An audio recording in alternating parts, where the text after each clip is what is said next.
Now we're left with bismuth and copper, and we need to separate them and also confirm that there is bismuth and copper. Here, what you're going to do is you're going to add in 10 drops of distilled water.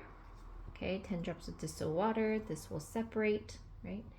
And then you will get another test tube and match it up with water. And here's my other one.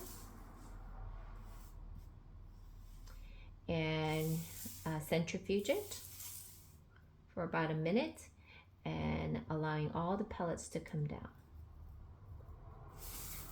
Then you will take your pipette and drop any supernatant that's here and then discard the supernatant and all the pellets should be there. So that's like kind of like a washing step. Then you will take nitric acid and then you will go ahead and introduce the nitric acid in here, about 10 drops, okay? And then you will heat this in boiling water for about 5 minutes. So here's my boiling water. Go ahead and boil for 5 minutes. If there are any undissolved solids in the tube, centrifuge and place it in the supernatant into a fresh 3-inch test tube, okay? But most of them should have been dissolved. Now, and then what you're going to do is take this out, okay, and you're going to take a litmus paper, a red one, and same deal as when we did it with the cadmium. You will add in ammonia, okay? You're going to be adding this in until this litmus paper turns blue. So you add in some ammonia, then dip, and then make sure this turns blue. Then you will add additional ammonia, more and more ammonia, and you will check pH now using an orange broad range pH paper. So we're not using red anymore, so this is gone. After it had turned blue, now you're going to be turning into an orange litmus paper.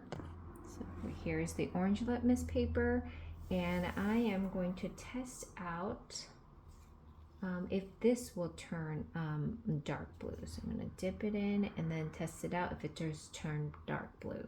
If it doesn't, then you need to add in more of the ammonia. You need to add more of these guys, okay? And then keep on checking the pH until you see that dark blue. So you do have a change in the litmus paper in the middle.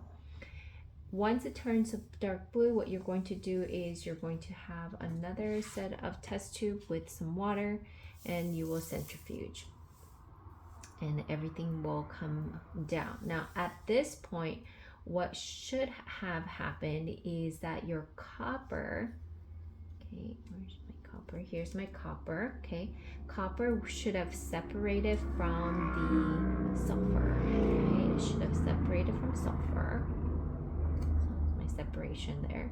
And what this copper ends up happening in the supernatant, so bismuth will actually be in the pellet and the copper will be on the supernatant, and that will be surrounded by NH3.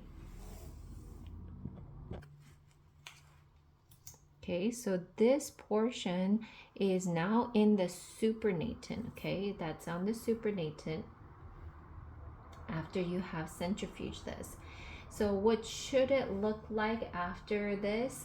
Well, the indication is pretty clear. You'll see this really beautiful blue on top, and the bismuth will be on the bottom, this white pellet.